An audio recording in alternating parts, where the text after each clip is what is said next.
Hello, everyone. I'm WFXR Sports Director Jermaine Ferrell. Welcome to the WFXR Sports Sit Down on WFXRTV.com. Each Tuesday and Friday, I will have a special sit-down, one-on-one interview with a person in the world of sports.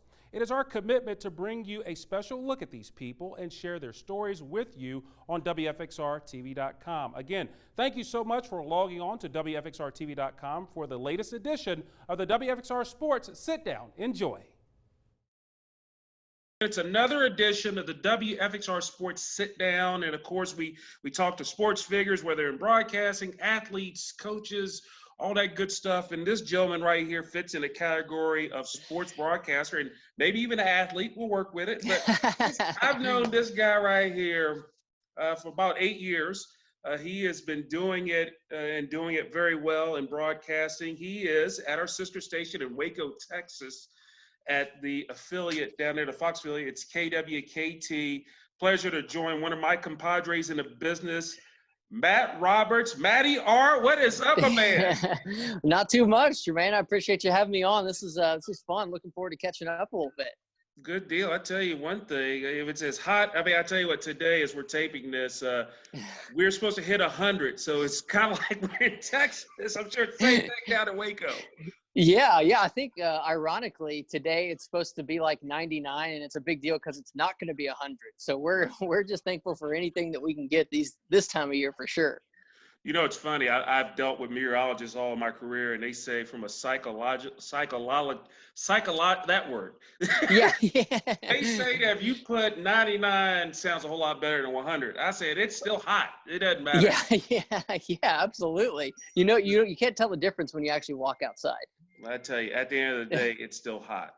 Well, I tell you what, Matt, again, I appreciate you giving me some time. And you're from Boerne, Texas, which, by the way, it's one of the 10 Fox News on their website said Boerne, Texas, which is spelled Boernee. If I spelled it right. One That's extra E there. Yeah, just one E. Okay, one. All right. See, I misspelled it. They say it's the most mispronounced city in America. Well, how complicated is it for people just to not say it right? Man, I probably said it if my parents hadn't told me, hey, we're moving to Boerne, and then I knew that's how to say it, and then I saw it on paper. I was like, oh, that looks weird. But we had to, during athletics growing up, we always had to spell it out doing jumping jacks. So, and we had people that were misspelling it during the warm-ups all the time. So, yeah, and then going to college, I heard it all. I heard born. There's another town around here called Burnett, where the Shipley, Jordan Shipley and Stephen McGee are from. And a lot of people would say, oh, you went to school with Jordan Shipley. I was like, no, that's Burnett. I'm Boerne. So yeah, it's all, they all get lumped together, but yeah, it's quite a trip when people try to work their way through it. Got to ask you, where did your love from sports come from? Like, what made you want to get into sports, especially sports broadcasting? Well, I've always played a lot of sports. My dad growing up was a big baseball fan, and I kind of that was probably the first sport I fell in love with. Like a lot of people, that's probably the first sport you play in T-ball, and you kind of just go from there. So I really have enjoyed baseball from the very beginning. And then I kind of fell into a lot of things. I played football growing up a little bit. I was not good, but I did play. I was on the field, and so did that, played a lot of golf. And, as I got older, you start to realize, man, this is fun. I love being a part of I love being at the games. I love being in the stadiums. But at a certain point, you realize if I'm going to do this, it's not going to be wearing a uniform. So I got to figure out some way to get in the door without being a professional or college athlete. So I just kind of a natural transition that, in high school, I kind of started doing some stuff with the newspaper class and, writing sports editor, that kind of stuff. We didn't have a TV department at that point. I'm not sure if they do at this point still, but yeah, you just kind of doing whatever you can to get your foot in the sports door, and then kind of blossom from there. Went out to Texas Tech, and I give a lot of credit to our Next Star guys in Lubbock. I was an intern out at the state at KWKT out there with Brandon Rowie and David Collier. David's still out there, just killing it in Lubbock. So, but those guys, I interned there when I was at Texas Tech, and man, those guys, they shot you straight, but it was, you got a feel for what this business was and what it wasn't. And that was huge for me. And being around those guys and seeing the way that they worked and the things that they cared about really kind of piqued my interest even more and really solidified the fact that, okay, this is what I want to do. I'm into this. And so it just really kind of has gone from there. It's interesting. I met David Collier last year at the Final Four when Texas Tech was up there with Virginia, Michigan State, as well as Auburn. I tell you, they're top notch out there at KLBK and KAMC, KMAC, as they call them out there. Oh yeah, Red Raider Nation going strong out there with David and those guys. Yeah, and they do a tremendous job. It's a joy being with them. Of course, at the end of the day, the team I covered ended up winning it all against Texas Tech. We'll talk about that in a second. Being a Red Raider. Yeah, how you gonna do me like that, Jermaine? Come on, I'm just getting over this thing. Come on. Still getting over it? I'll ask you about that in just a second. Yeah, how you gonna leave DeAndre on the corner? Come on, man. There you go. Yeah, was that a foul? Anyway. Yeah. Did he double dribble? Yeah, Davide should have cut his fingernails. We'll talk about that later. We'll talk about that in a second. So you mentioned you kind of got your start at Abilene at KTAB and KRBC, which for people who don't know, it is one of our sister stations. By the way, Nexstar has so many stations in Texas, we can't begin. I think they might have I think they have a station in every market in Texas, but we'll talk about it in a second. I think they do. But you got your start at KTAB /KRBC, and you were there for about a year. That's a CBS NBC affiliate, which is one of our Nexstar stations. Yes, they are both of them. Talk a little bit about your time there, particularly working under a guy who's been doing it for a long time there, David Robinette, who is like one of those guys, kind of like him and Toby McDuff in Wichita Falls. They live and breathe their markets. What did you learn a lot from him and just being there in general? Yeah, I think Abilene was a tremendous market for me to start out in, working for David and just the way that he goes about things. Like you said, he's been in the market. He's the go-to guy. Everyone says, you work for KTAB. Oh, you work with David Robinette. I mean, everybody knows him and has established himself in that town. And I really, really relish the opportunity to work with him and learn from him and just how he goes about his business and working with people that, he sees around town all the time. And there's an element to that. Now, being in Waco now for as long as I have, I like it here and I like putting down some roots in the market here. And David did such a fantastic job of that and cultivating those relationships.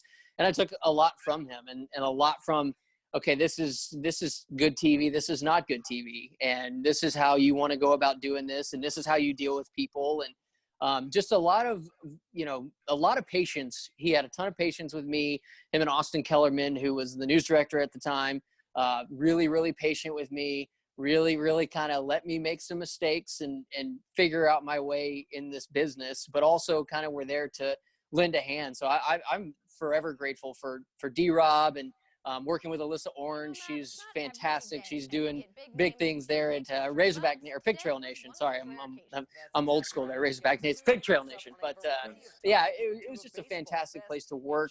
A lot of people, you look back fondly on those times where you're not making a lot of money, but you're there with your friends. And you're all kind of in the same boat. And you're just loving what you do. So I really, really enjoyed my time in Abilene.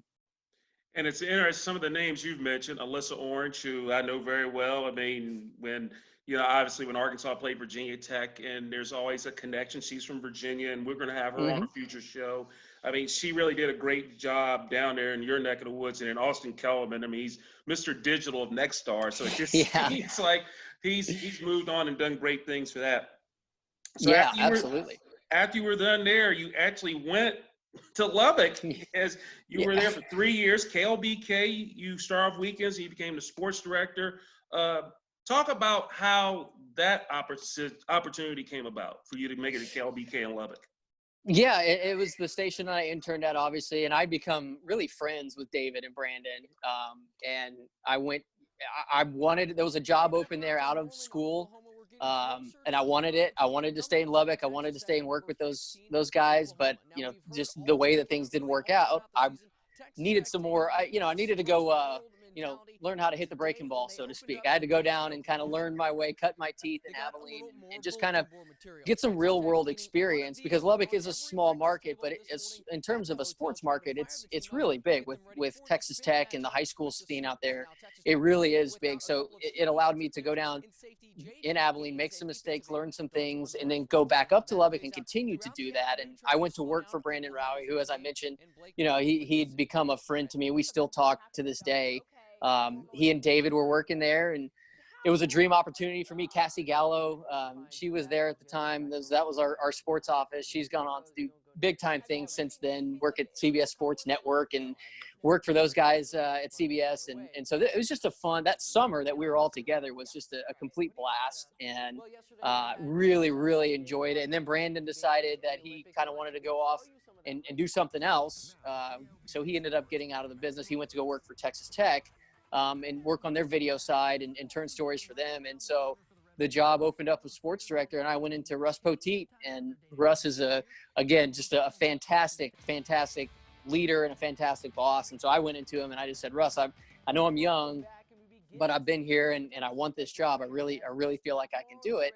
And, he rightly or wrongly, he trusted me with it. And, we went from there, and it was a wild time, because right when I took over, Billy Gillespie was the basketball coach. And I mean, the week I took over, the allegations came out of player mistreatment at Texas Tech. And so that kind of all began to blossom. And then, weeks later, he resigned from Texas Tech. And then we get into the football season, Texas Tech's rolling along. And then all of a sudden, Tommy Tuberville ghosts some, dines and dashes at the steakhouse on the recruits. And all of a sudden he's gone. And so then Cliff Kingsbury comes. So it all got going really, really fast, and just a lot of stuff to cover, a baptism by fire in a lot of ways. And so it was really neat for me to be there, and being an alum, it was fun. There was some great parts, but there was also some times where, I'll be honest, I'm down there on the field shooting a game. I could think of a triple overtime game at TCU.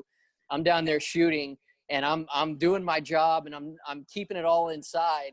But man, my stomach is doing backflips and turning. Every time we're switching ends, I'm like, oh man, I'm dying inside. But on my professionalism, I'm not letting it show. But so it was a really, really neat opportunity, and I got to work with a lot of great people out there. David went to news, and then he ended up coming back to sports, and got to work with people like Stacy Sladen and Evan Jansa and people like that. That just were. It was so much fun. Russ kind of let us have the keys to the department. And again, I don't know if that was a good idea, but man, it was a blast, and we got our work done, and we did some fun things. So yeah, that was a tremendous opportunity as well. I want to circle real quick back to Abilene, particularly Abilene Christian. They were, if I'm not mistaken, while you were down there, they were making the transition to Division I athletics, which is big boy sports for the most part, with the exception of football. They were stayed FCS in the Southland Conference. Talk about that transition and what it was like to see them make that transition from the Lone Star Conference Division II to the Southland Conference with all their sports. Yeah, I think it was big. In Abilene, a lot of places in West Texas, high school football rules, and Abilene's kind of like that. It's a huge part of that market. High school football is king, and then the high school sports beyond that, especially when you have not only the three big ones in town, but you've got all the surrounding ones. So I think that was a big move for ACU to jump up into, okay, we're going to play Division I athletics and put themselves on the map in the state of Texas, where football is king. They're able to, when I was there, they were still playing at Shotwell Stadium, which is a high school stadium. And, it's an old high school stadium. And so for them, they had some growing pains, and, really didn't get to see them make the full transition, when they went to go play that game at Georgia State, whatever, their first Division I game. But my buddy Brad was there and was with the team on that. And, it was kind of neat, because my brother went to Abilene Christian, and they were fantastic at their level. And, we're competing for championships, and, Coach Thompson down there, Chris Thompson, had them really, really rolling, and they were fun to watch. And so now they're starting to transition and move up, and seeing them a couple years ago here at Baylor, they had some really good athletes, and they had some guys with some speed. And so just seeing the transition to where now they're getting to a point where they can maybe start competing in the Southland and start competing against, the teams that have really run that conference over the last several years. You know, it's interesting too when you look at it, and this is kind of going off a different area, but in Texas, there are a lot of schools that were once Division II schools, like Tarleton State. Now they're Division I, and Incarnate Word has made the move up. So it just seems like a lot of these schools, they really want to get up and play Division I sports. Yeah, absolutely. And you look at the scene here, the high school football scene in Texas. I mean, it's no joke. I mean, people talk about it, and it gets, you've been a part of it, the Friday Night Lights, and it gets glorified in books and stuff like that. But growing up in it, working around some of these towns, it really is life for a lot of these people. And so they grow up, it's a big part of their lives. And, there's so many talented kids that play in these schools, even some of these schools that are, tiny, we got Mart out here in Central Texas, and, they're the smallest 11-man classification, but they can put a hurting on some bigger team. I mean, they have some athletes out there. A lot of these smaller schools, there's plenty of athletes to go around. So it kind of helps some of those schools jump up and be on that Division I level, Division I FCS kind of level right there. Now, you stepped out of the Lone Star State for a little bit. You went to our sister. You stayed Next Star. You're still in Next Star. So you love Next Star. It's great. Hey, stay with Next Star. Hey, there's nothing wrong with that. That's unsolicited, but there you go. You went from this Lone Star State, you went over to Louisiana, Baton Rouge, Louisiana, working at our sister station, another duopoly, NBC Fox combination, WVLA and WGMB in Baton Rouge for a couple of years. First of all, how did that turn out? I mean, how did that come about, and just your experience there? Because obviously you have the LSU Tigers there. Yes, absolutely. And it was kind of interesting how it played out, because I had my eye on some jobs, and I thought kind of this is where I want to go. This is where I want to take my career. And there's a couple different markets where there were some jobs that were available, and I thought, this would be great for me. And, I was interviewing and kind of doing all that. Well, I got married that summer as well. And so I was kind of waiting for some things to come open, some opportunities that could possibly be there. And while in the meantime, working for CBS Sports as a part of their golf coverage and traveling with them, covering tournaments and things like that as more of a freelance type deal, just kind of biding my time, waiting for something to happen. And then things kind of fell through. And then I was kind of left scrambling to figure out, what golf season's coming to an end. I've got to find something else to do. And so I started looking around and applying for jobs, and this one came up for Baton Rouge, and my mother-in-law is a diehard LSU Tiger fan. And so, I've followed the SEC and the Big 12 my whole life. And so, it just kind of seemed like, hey, you want to go cover big time football, go cover a game in Death Valley on Saturday night. And so that was a huge draw to me to get out there, cover the Tigers, cover the SEC, not only in football, but also in baseball. And, I was there my first year there. Ben Simmons was on the basketball. I'm not going to say he went to LSU. He was on the basketball team at the time, but we don't know if he went there now. We'll see. But, it was fun. And so really an opportunity to branch out. My wife and I, no one lives in Louisiana. So my wife and I, we were kind of on our own, just married and kind of doing our own thing, which was really a neat opportunity as well.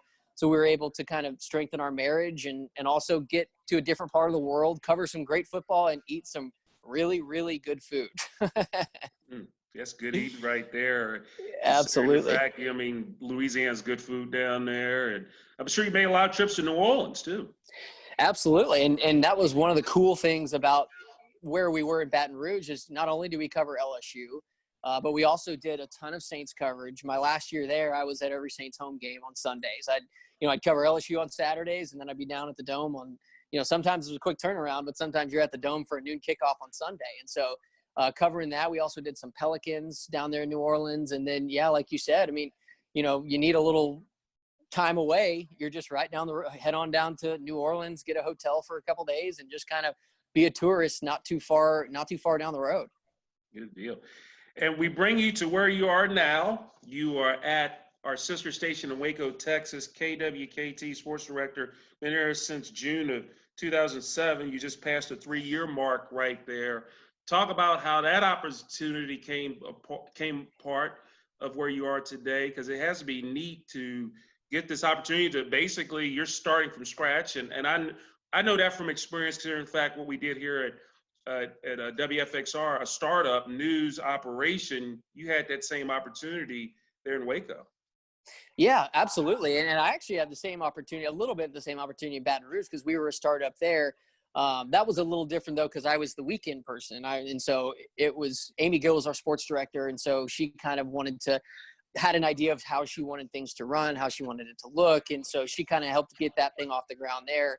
And then after a while, my wife is from Austin, Texas. I'm from Bernie, right outside of San Antonio. So we kind of wanted to get a little bit closer to family, maybe set down some roots. And she's been a saint as I've dragged her all over the place. And, it's, the TV life is not, oh, I'm going to go to Dallas. I want to work in Dallas. Like, it doesn't work that way. You got to kind of move around and bounce around a little bit. And so we did that. And so we decided, hey, let's get back to Texas, Central Texas. It's literally right in the middle of, we got family in Dallas, we got family in Austin, we got family in Houston. So let's just sit right there in the middle of it.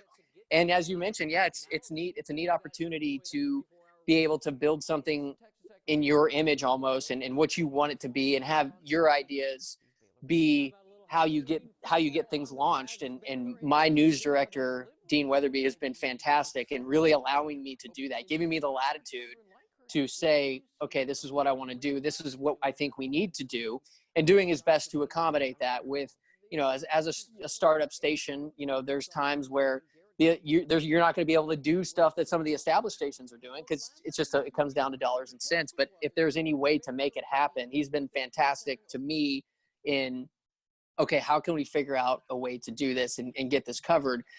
Because this is important. Around here, we try to go, we're Waco College Station, and our signal goes to College Station with Texas A&M, and it's hard to get down there a lot of times, but it does, even here in Waco, there's a lot of Aggies around here too. And so, coming to a place where basically you're covering two Division I Power 5 programs is a really neat opportunity for me as well. And then we get a little bleed over from the University of Texas in Austin. It was kind of funny. My first weekend here, or my first football weekend here, I'm sure your viewers remember the Liberty Flames coming down here and taking down the Baylor Bears. A&M blows like a 30-point lead against UCLA in the Rose Bowl, and Texas loses to Maryland. So that was my first football weekend here in Central Texas. Like, man, it could be a rough one this year, but no, it's been fun and really have gotten to cover some neat things since being here, not only with the colleges, but covering the drafts, covering, the Cowboys, the Rangers, things like that. And went to Astros spring training back before everything was shut down in February. So it's just a really cool place to be, and with a lot of different things going on. It's interesting. You mentioned a couple of things, but I'd like to ask you about. You talk about it, but what has been, if you had to say, what's been the biggest challenge? For us here, when we first started here in Roanoke, and we started in 2015, so it's kind of like, I guess we were the guinea pig for all the other stations that did startups. The biggest thing is getting known, because a lot of these, like for instance, we cover Virginia Tech and Virginia, and probably a lot of those people don't know who we are. I mean, they were like, well, what's WFXR and all that? So I'm sure from your perspective, I'm sure when you roll in, when you first got there with Waco, with Baylor and with Texas A&M and even Texas, I'm sure it was a challenge to just get your name out, just, hey, we're out here and with the coaches. And finally, I'm sure now people know who you are, but I'm sure it was a challenge in the beginning. Absolutely. And I think that's where you start out, by making connections and getting to know the people that you're around and getting to know the people with the universities. And as you get in the community, get more ingrained in the community, you start to tell people, for a couple years, it was, oh, we have a 44? I didn't know there was a 44. And so people just didn't really know. And so you bring it to their attention, and then, they may see you at a game. They may, a lot of times I try to do it through social media and, put up a little snippet of an interview that I've done with a Baylor player, whoever it be. It's got a little 44 logo on there, just so people know that you're there and what you're doing. And a lot of times it's just getting out in the community. I mean, there's a lot of times where I just go out and I do a live shot, somewhere just to get our name out there, get our logo out there. And, just, it's all about interacting with people, letting people know that you're there and what you're there to do. So yeah, it's been a little bit of a struggle, but yeah, as you start to catch some footing. The people around the schools know you. They start to, you do stories on their athletes, then they send your stuff out there. So then it kind of builds and builds and builds. And, honestly, we've had a coaching search since I got here, and that stuff kind of helps. You send out some tweets and people get a hold of it, and then you start to gain traction that way. So it's little by little looking for places where you can make some headway and kind of find your way in. And that's kind of the best way that I've found to expose your brand, expose your product, and let people know what you're doing. Yeah, and let you guys know who I'm speaking with on this WFXR Sports Sit Down on WFXRTV.com. Matty R. I'm going to call you Matty. Matt Robinson with our sister station in Waco, Texas. Just talking about his life and his career, because it's all about Matt Roberts. Yeah. That's how we roll here on the WXR Sports Sit Down. Neat little thing you got coming up. You got an addition to your team. Yeah. I mean, yes. You're going to enter the world of fatherhood. I mean, I'm a father, and then I'm a grandfather right now too. Got 2 little ones. But awesome. Fatherhood, just take me back to the moment when you found out you and your wonderful wife were expecting, and when should we see, baby Roberts? Yeah, well, we are fired up. A sweet little girl. We found out she'll be here November 24th. I've always joked that with my wife that me being a big golfer, a big golf fan, I was like, she may try to make it out for the Masters this year since it's in November. She may try to come a couple weeks early, catch a November Masters, but my wife loves that joke. But no, we found out, right as kind of everything started shutting down, we found out that Melissa was pregnant. And so it's been good and bad, because a lot of time being stuck at home, it's been, there's nothing really else to do. And so we just kind of hang out, and it's in our best interest to keep her away from everybody, keep her away from, any risks, mitigate any kind of risks like that. And so that's, what we've really been doing since all this started. We've gone a couple different places, and we've gone to see family and things like that. But it's just been kind of different bringing a child into the world now, whereas, for a while it was like, well, how many people are going to be in the delivery room? I haven't been able to go with my wife to a lot of these appointments because of because of COVID, and they're limiting the number of visitors and things like that. So it really has been interesting, but we could not be more excited to bring a little girl into. I'm one of 4 boys in my family. And so my mom is absolutely thrilled. And so as my dad said at my brother's wedding to my sister-in-law, he said, we're glad to have great daughters-in-law in this family. He goes, because you don't have 4 boys unless you're trying to have a girl. And so they finally have their little granddaughter on the way, November 24th. So we could not be more excited. Yeah, that's right around Thanksgiving time frame. So absolutely, we got to figure out who's bringing Thanksgiving dinner. That's all I want to know. who's bringing the turkey? That's right. Yeah, deep fried in Texas. Yeah. Though deep fried. It's not baked. It's deep fried turkey in Texas. Yeah. Hey, I'm not picky. I'll take you deep fry. You can smoke it. You can whatever you want to do. I'm easy. So. I got to circle back to one of the things you mentioned. And here, I mean, first of all, and we appreciate you hooking us up with the highlights, because of the upset where Liberty beat Baylor, 2 heavily religious schools. And there was, on one sideline, there was joy in Lynchburg, Virginia, joy on the sidelines.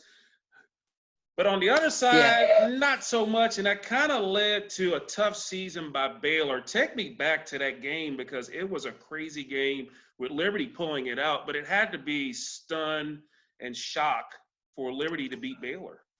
I think we all expected coming into that season that it wowould be tough. I thought, we were thinking that Baylor would, I think before that game, we thought they would be, 4-8, 5-7, 6-6 at best. You think that that's probably their ceiling with the new coach, with a lot of players gone, just kind of a smaller roster. You're like, you're 6-6 was probably the top end. And then, you just, as I think that season led to them going to the Sugar Bowl this year, because they went through that hard time and they pushed through and just kind of bought into Matt, because if you weren't bought into Matt Rule's system, you know, there was no need for you to be there. You were out. And so all those guys that stuck around, and guys like Charlie Brewer, the quarterback, who took a lot of those lumps, especially at the end of the year, they stuck around, and, you know, they're standing in New Orleans at the Sugar Bowl. And so, you know, that was a tough season, but it paid dividends for Baylor, and it really kind of wiped the slate clean and said, we're starting this thing from the ground up. And really Rule did such a tremendous job building it up to where it is now, that Dave Aranda's here, and he has something to build off of. You know, it just seems like since you've been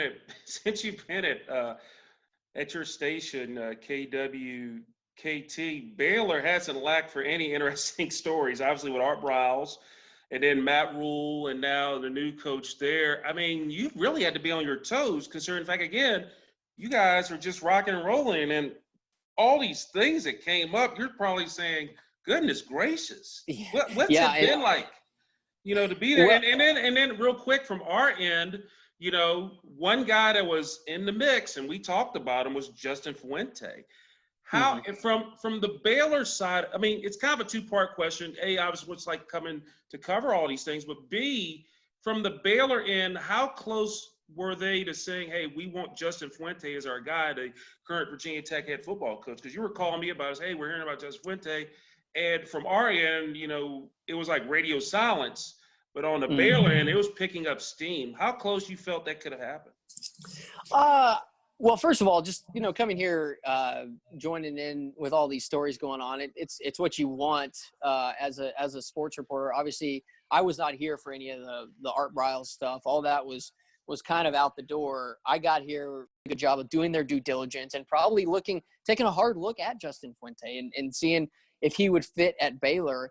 But then I think when things got going with Dave Aranda, I think that was the guy that really kind of impressed the committee, Mac and his search committee, and really impressed Mac. And I think they just kind of hit it off from there.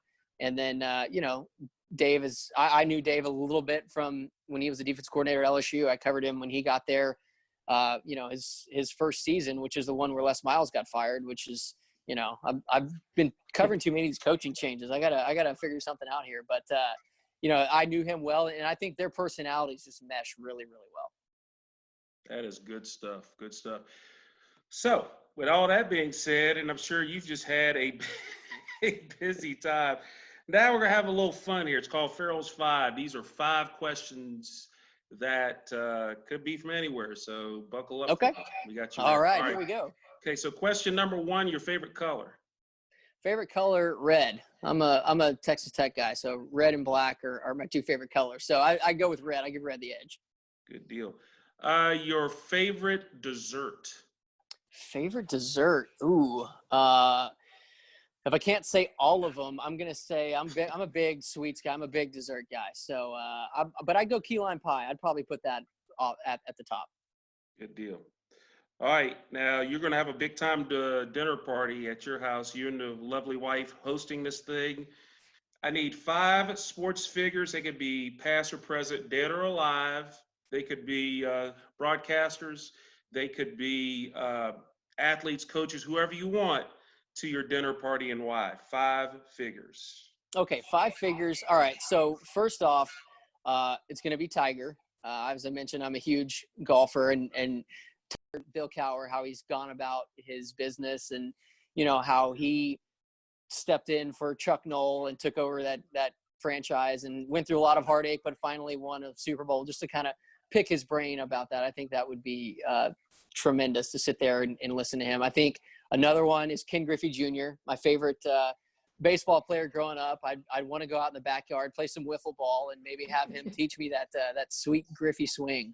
I would love to maybe mirror him. I'm right-handed, so I could stand across from him and we could work that out together. But I want to be able to swing like Griffey. So that would be. And then I need one more. Mm-hmm. Let's see. One more. This is a tough one. Let's see here. You know, I would say I would lean towards. Oh, this is an easy one for me. I can't believe it took me this long to get here. Mm-hmm. But I would love to have legendary Texas Tech coach Spike Dykes sitting at the table with me, because I just talking to his players that he had played for him, and just the remembrances of him, the stories he had. I could sit there and listen to him talk for days. And so I'd love to have Spike Dykes here and just kind of listen to his talk about growing up in Texas, and just have him issue his sayings. I know your viewers may not be all that familiar with him, but around here they're Spike Dykesisms, and it's just West Texas to the core. And I think one time I forget who it was. I think it was Texas, just took it to Texas Tech, and he just came in afterward and said, "Well, they kicked our butt like a tied goat."